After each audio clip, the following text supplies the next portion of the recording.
আসসালামু আলাইকুম। রূপা রান্নাঘরে সবাইকে জানাই স্বাগত। আজকে আমি রান্না করব পাতিলেবু দিয়ে পটল ভর্তা। আমি এখানে তাওয়া দিয়েছি, তাওয়াতে পটলটাকে পুড়িয়ে নেবো। 250 গ্রাম পটল নিয়েছি, পটলকে একটু ফাটিয়ে নিয়েছি। আমি ডাইরেক্ট গ্যাসের মধ্যে দিয়ে পোড়াবো না, আমি তাওয়াতে দিয়েই পোড়াবো।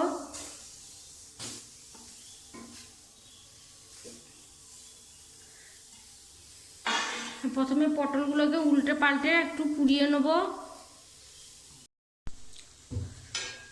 এবার আমি উল্টে দেবো। এই দেখুন কত সুন্দর পুড়ে যাচ্ছে। সাবধানে একটু করবেন যাতে হাত না পুড়ে যায়। একটা চামচের সাহায্যে এইভাবে উল্টে দিবেন। আমি এইভাবে উল্টে দিচ্ছি। দারুণ খেতে হয় পটল ভর্তা দিয়ে, এক থালা ভাত খাওয়া হয়ে যাবে। এখনো পর্যন্ত যারা আমার চ্যানেলটিকে সাবস্ক্রাইব করেনি, সাবস্ক্রাইব করে আমাকে সাপোর্ট করুন। এইভাবে আমি দুবার তিনবার উল্টে পাল্টে এইভাবে পুড়িয়ে নেব। আমার পটল পোড়ানো হয়ে গেছে, দেখুন কত সুন্দর হয়েছে।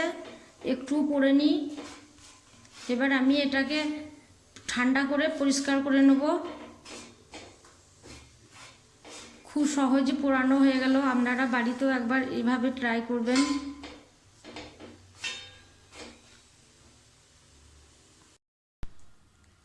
আমি এবার পটলগুলোকে পরিষ্কার করে নিচ্ছি।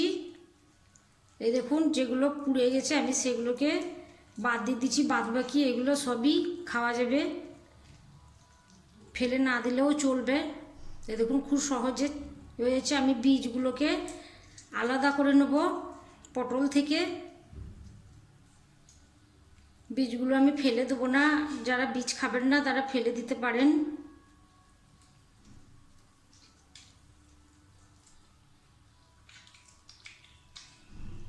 এইভাবে আমি সবগুলোকে করে নেব।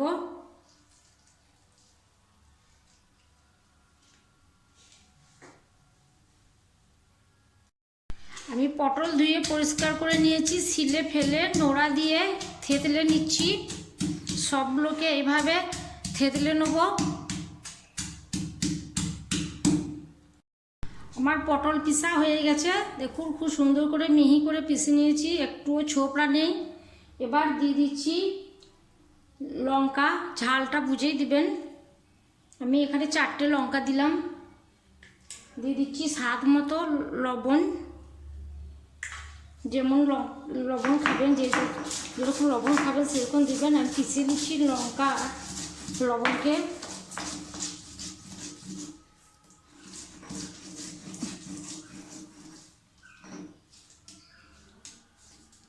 এবার ভালো করে মেখে নেব। পটলের বীজ আমি ফেলিনি, আমি পটলের বীজও দিয়ে দিচ্ছি। যারা পটলের বীজ পছন্দ করেন না তারা ফেলে দিতেও পারেন, আর যারা খাবেন তারা মিশিয়ে দিবেন এই পটলের সঙ্গে। দিয়ে দিচ্ছি পেঁয়াজ কুচি আর পাতিলেবুর রস। পাতিলেবুর রস দিয়ে পটল ছানা খেলে মুখে লেগে থাকবে।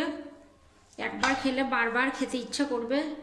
পটল তো অনেক রকম করে খেয়েছেন, একবার আমার মতো পুড়িয়ে ছানা করে খেয়ে দেখুন। দিয়ে দিচ্ছি একটু সর্ষের তেল, স্বাদটা আরও বেড়ে যাবে।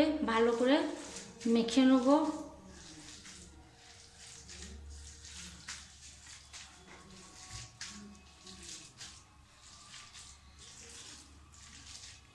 আমি তাওয়াতে পটলটা পুড়িয়ে নিলাম। এখন নানান রকম রোগ হচ্ছে, ওই জন্য আমি ডাইরেক্ট গ্যাসে পোড়ালাম না।